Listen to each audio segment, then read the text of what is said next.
আসসালামু আলাইকুম। BBA learning সেন্টারের পক্ষ থেকে আমি স্বাগতম জানাচ্ছি আপনাদের সাজ্জাদুল হক সাজ্জাদ। মনে হয় ভাইরা আমরা গত দিনে আলোচনা করছিলাম অনার্স প্রথম বর্ষ এবং দ্বিতীয় বর্ষের প্রিন্সিপালস অফ ফিন্যান্সের প্রথম দুইটি টপিক অর্থাৎ কস্ট অফ ট্রেড ক্রেডিট এবং কস্ট অফ ব্যাংক লোন সম্পর্কে।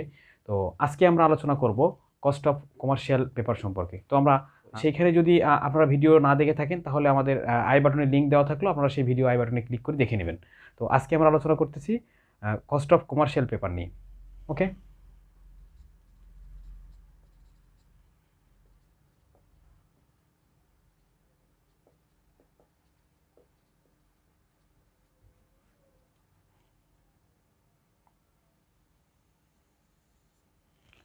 তো ঠিক আছে, প্রথমে কস্ট অফ কমার্শিয়াল পেপার সম্পর্কে কিছু আলোচনা করে নেওয়া যাক। কস্ট অফ কমার্শিয়াল পেপার আসলে কি? তো কস্ট অফ কমার্শিয়াল পেপার হচ্ছে বাণিজ্যিক কাগজ, যা বর্তমানে বাংলাদেশ এবং ভারতীয় উপমহাদেশে আহ, এই সকল বাণিজ্যিক কাগজের লেনদেন নেই বললেই চলে, কারণ আমরা বাঙালি বা আমাদের সংস্কৃতির লোকেরা অন্য কাউকে বিশ্বাস আসলে খুব কম করে থাকি, যার কারণে কস্ট অফ কমার্শিয়াল পেপারের লেনদেন এই উপমহাদেশে নেই বললেই চলে। তবে একটা কথা মাথায় রাখতে হবে যে কস্ট অফ কমার্শিয়াল পেপার সাধারণত 30 দিন থেকে 90 দিনের মধ্যে হয়ে থাকে, অর্থাৎ 30 দিন থেকে 90 দিনের বেশি মেয়াদ হতে পারে না কস্ট অফ কমার্শিয়াল পেপার। কিছু কিছু ক্ষেত্রে 180 দিন পর্যন্ত দেখেছি, কিন্তু এর বেশি মেয়াদ কখনো দেখা যায় না।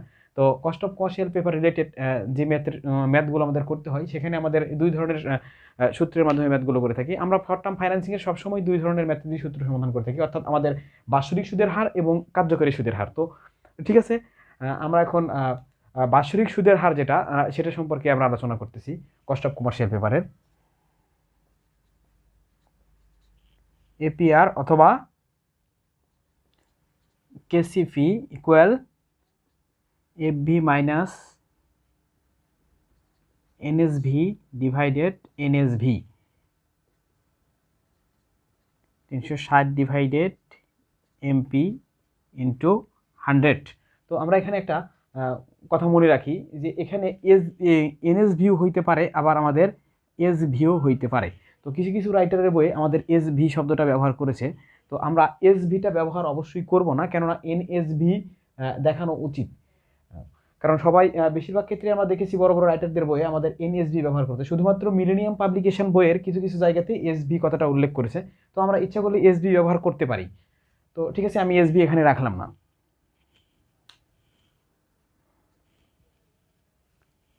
তো এটার ফুল ফর্মগুলো কি হবে? তো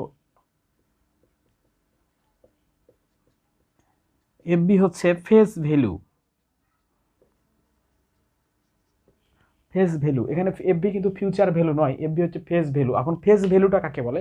ফেস ভ্যালু হচ্ছে পণ্যের বা কাগজের গায়ে যে মূল্যটা লেখা থাকে, অর্থাৎ পণ্যের গায়ে যে মূল্যটা লেখা থাকে, যে মূল্যে আমাদের বিক্রয় হইতেও পারে নাও হইতে পারে, অর্থাৎ এটা একটি যাচিত মূল্য আসলে বলা যায় কি।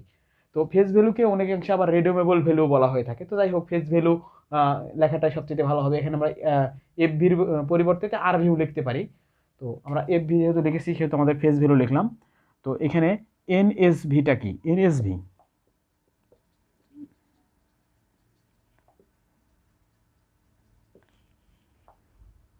নিট সেলস ভ্যালু, অর্থাৎ নিট সেলস ভ্যালু। তো আমরা নিট সেলস ভ্যালু বলতে কি বুঝি?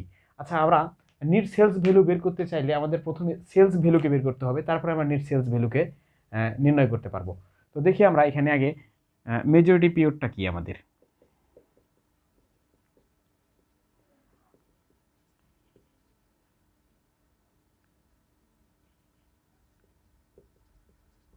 মেজরিটি পিরিয়ড, অর্থাৎ এখানে কত সময় এই কমার্শিয়াল পেপারের মেয়াদ থাকবে সেটাই হচ্ছে আমাদের মেজরিটি পিরিয়ড। ধরলাম আমরা 60 ডে থাকতে পারে, 30 ডে থাকতে পারে, 25 ডে থাকতে পারে, যে ডেটা থাকবে সেই ডেটা এখানে বসাতে হবে। তো আমরা দেখি যে এই এনএসভি কই পাবো, আমরা সেটা নির্ণয় করতে হবে। তো এনএসভি বের করতে চাইলে আমাদের প্রথমে এস ভিটা যেটা সেটা বের করতে হবে। অতএব আমাদের NSV equal SV minus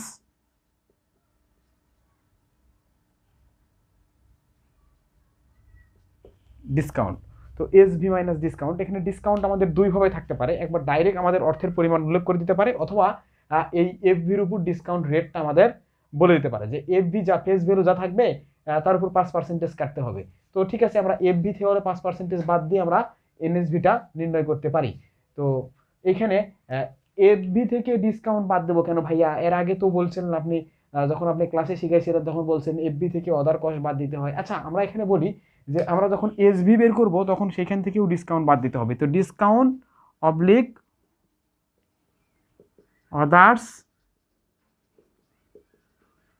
relational cost. তো ডিসকাউন্ট অবলিক আদার রিলেশনাল কস্ট এটা কেন বললাম?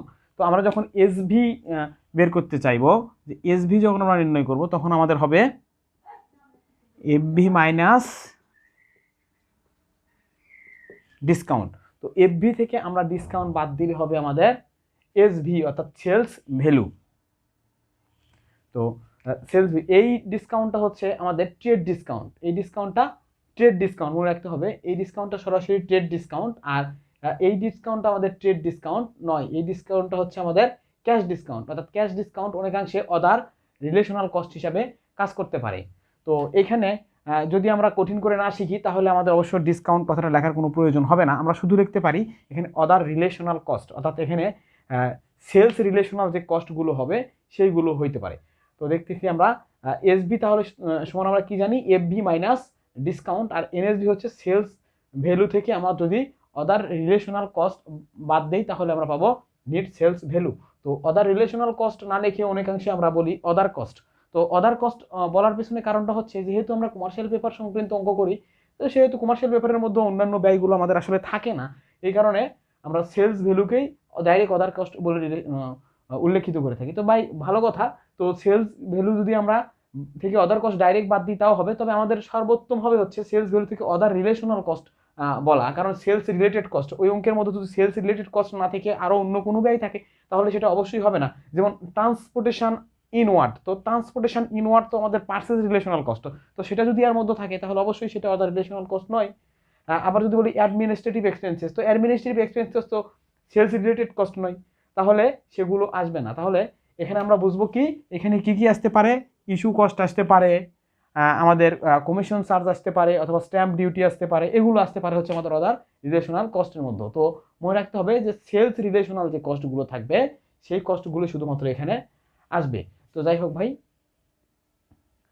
আমরা এখন দেখি যে এর পরবর্তী সূত্রটা কি হতে পারে।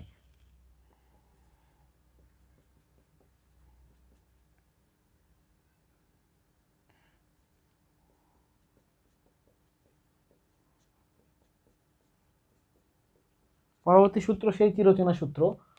তো এখানে আমরা দেখতেছি হচ্ছে আর এবং এন। তো ঠিক আছে, ইফেক্টিভ ইন্টারেস্ট রেটের যে সূত্র আমরা সেই সূত্রটা এখানে আমরা ব্যবহার করছি, তো সবই ঠিক আছে। তো এখানে আর এর মানটা কি হবে, আমি আগের লেকচারেও বলেছি যে আর এর মান হচ্ছে প্রথম অংশের মান সর্বদাই, আর এবং এন এর মান হচ্ছে সর্বদাই দ্বিতীয় অংশের মান, অর্থাৎ কত বছরে কতবার চক্রবৃদ্ধি হবে, কতবার দিতে হবে 360 দিনের মধ্যে, সেটাই হচ্ছে মূলত এন এর মান। তো আর এর মান হচ্ছে কত পার্সেন্টেজ আমি আসলে ডিসকাউন্ট পাইছি বা কত পার্সেন্টেজ আমাদের ব্যয় হয়েছে, তো সেটা দেখাতে হচ্ছে আমাদের আর এর মান। তো এখানে আমরা এটার ফুল ফর্মটা আমরা কি লিখতে পারি,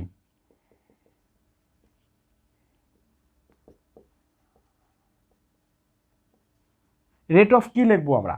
আমরা প্রথম অঙ্কে বলছিলাম যে রেট অফ ডিসকাউন্ট, দ্বিতীয় অঙ্কে বলছিলাম অর্থাৎ কস্ট অফ কমার্শিয়াল ট্রেড ক্রেডিটের ক্ষেত্রে আমরা বলছিলাম rate of discount, cost of commercial cost of bank লোনের ক্ষেত্রে বলছিলাম রেট অফ ইন্টারেস্ট। কিন্তু আমাদের কমার্শিয়াল পেপারের ক্ষেত্রে আমরা কি লিখবো, কস্ট অফ কি লিখবো এখানে? তো কস্ট অফ আমরা এখানে ইন্টারেস্টও লিখতে পারি অথবা কমিশন লিখতে পারি, ইন্টারেস্টও লিখতে পারি,